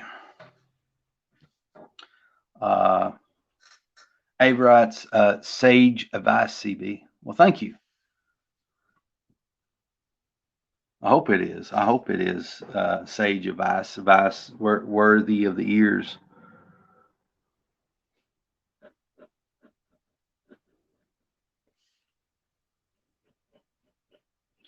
Sometimes it's hard to explain these concepts, and I kind of have to ramble until I can feel that the concept has actually left the building, out my mouth, out of my brain, out my mouth to your ears.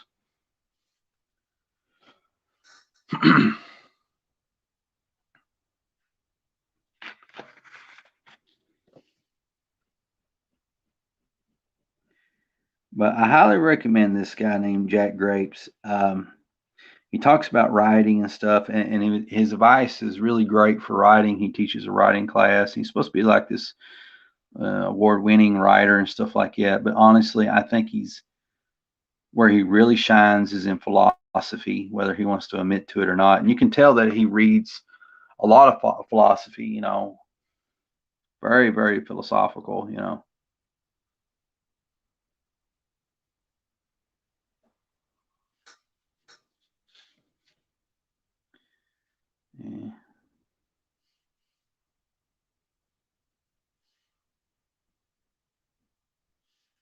Hmm. Like to watch writing videos and stuff like that on YouTube and directing videos. I feel like it really helps me as an artist and somewhat as a writer. Well, definitely as a writer. I say somewhat because I do more art than I do writing, because I don't have a lot of writing to my name, to my credits.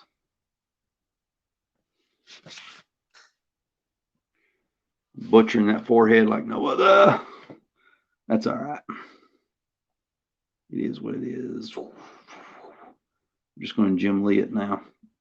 Gosh, that looks awful. That looks really bad. I don't care. Whatever. I got to keep going. Oh boy.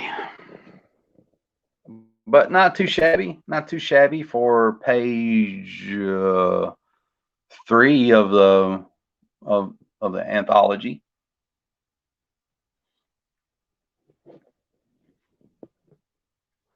Drink my tea here. What little's left of it.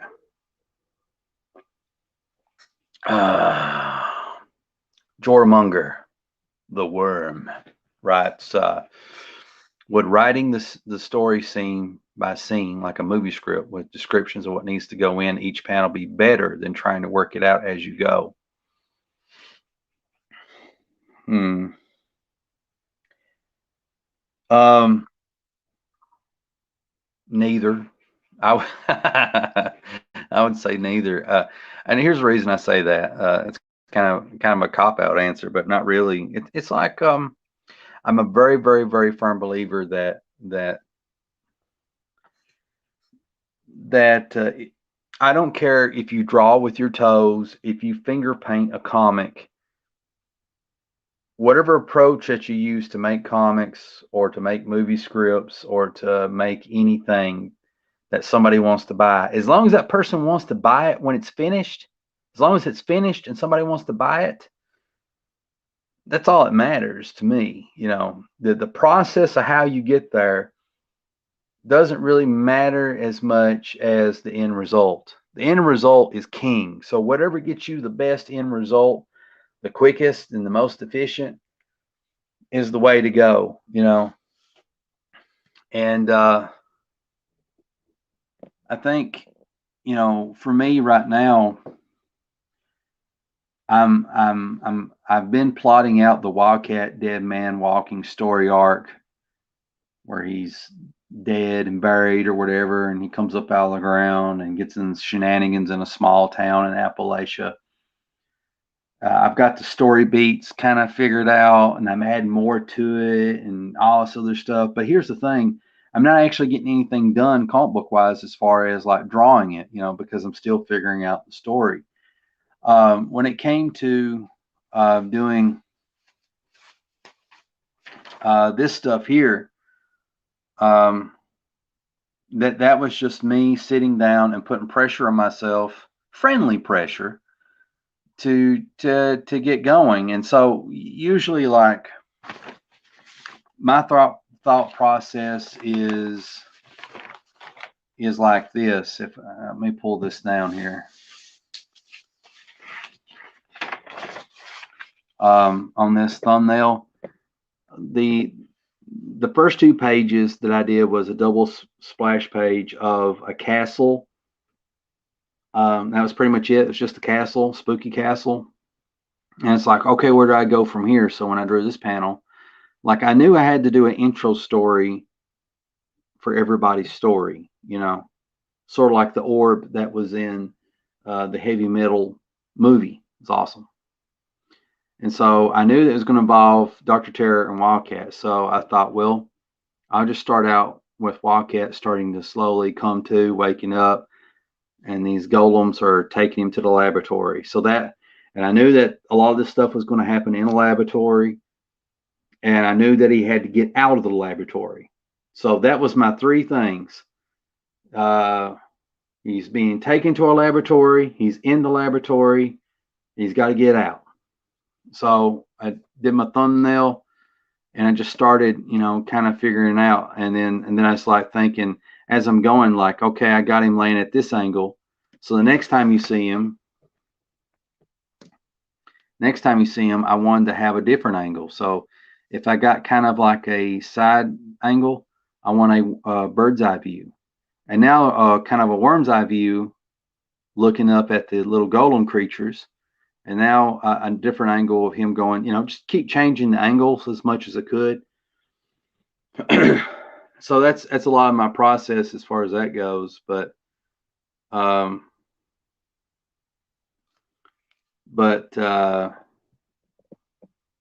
now, it depends on the individual. Some people writing a scene by scene works out great.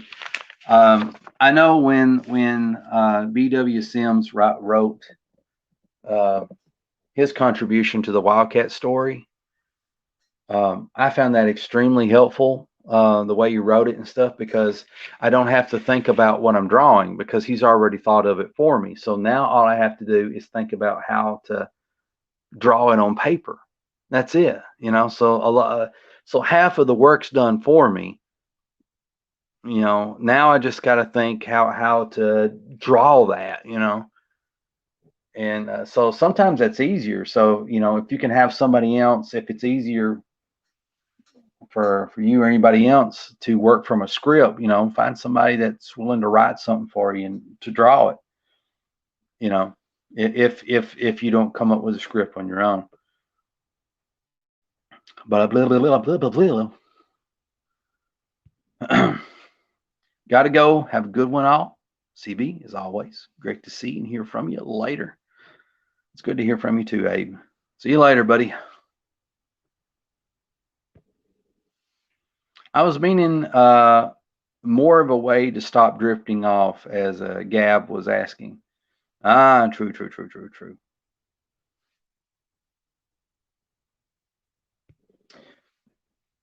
Gab writes, I'm a beginner trying to draw manga, but the thing is, I hope to draw one day is futuristic armor and planets, because I'm a big space nerd.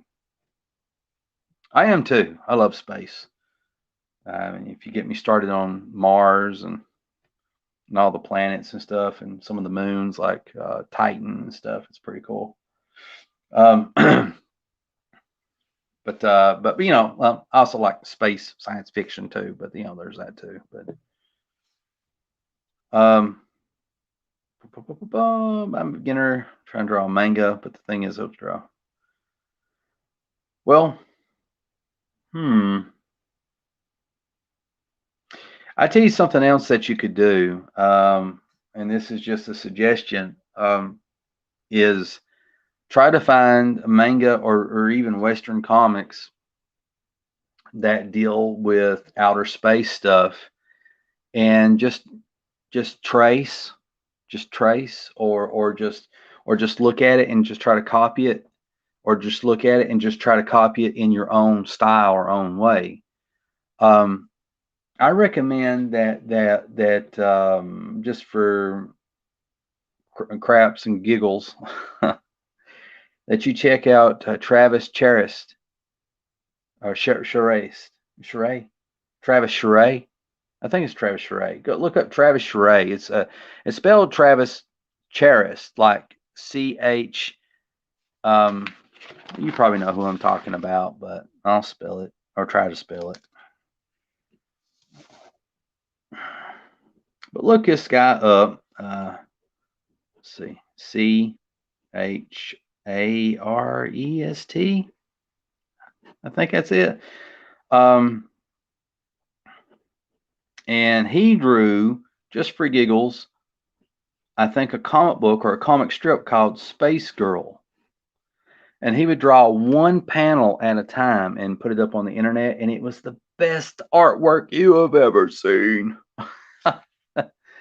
Look up Space Girl, Travis Charest or Charest or whatever, and that may give you some ideas or some things to study and stuff like that. You know, as long as you're drawing is the main thing. You know, just keep drawing, because if you make it a habit, if you make drawing a habit, then everything else falls into place. You know, like if you think you got bad anatomy, don't worry, it'll work itself out. As long as you try to figure the anatomy out and you're drawing every day, that anatomy will work itself out. But you got to be drawing. Always be drawing.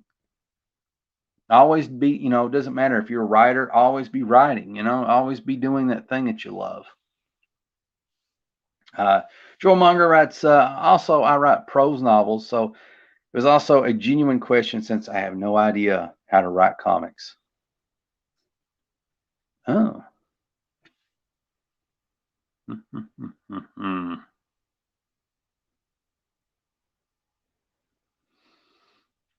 Well, if I gave any advice to writing comics, and I'm probably like the least person to ask about that, I would say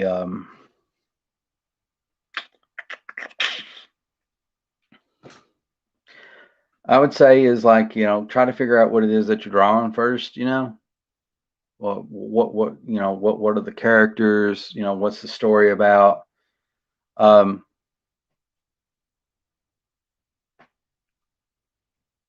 But you already know that. You write prose novels.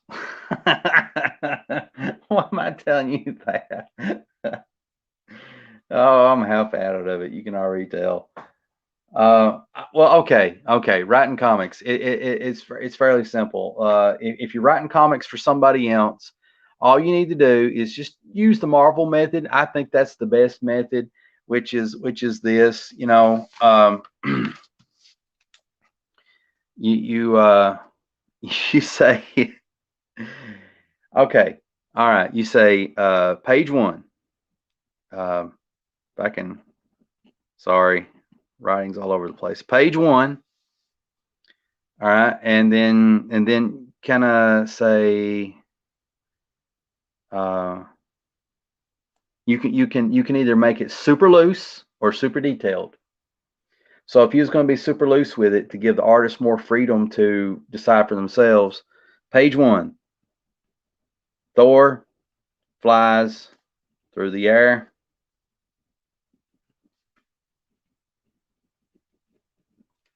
Over the city.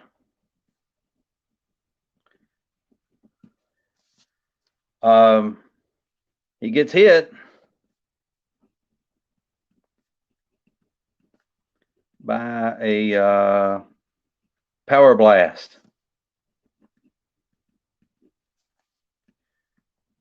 We see that it is the Silver Surfer.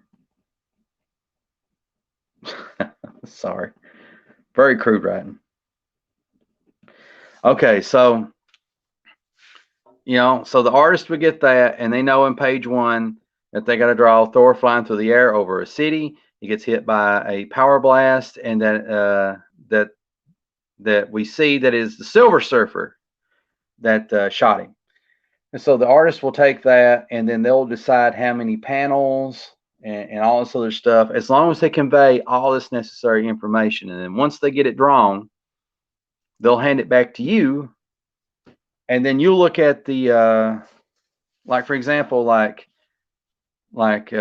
I was to hand this back to you, then you'd look at the pictures, and then you'd be like, okay, you'd be writing some Alan Moore, like, something really fancy, or maybe not that fancy, maybe it's just very basic, and you just based on that, and then you look at this picture and you figure out what you would want to put there, so you type up a script, and then that would be sent off to the letterer. So that was the Marvel method.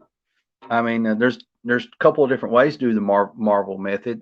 If you want to get more specific, and this starts getting more closer to full script, is page 1, panel 1.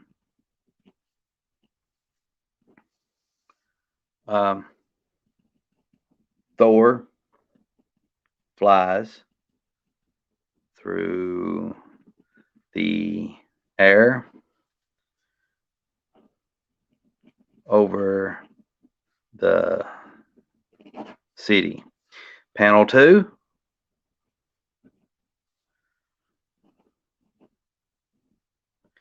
He gets hit by a power blast.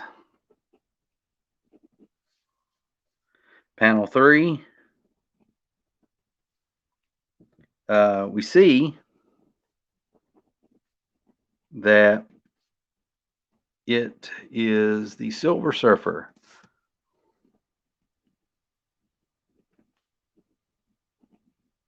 Well, anyway, I got desperate, right? So the second way to do the Marvel method is to get a little bit more detailed, and this is typically what most people work from.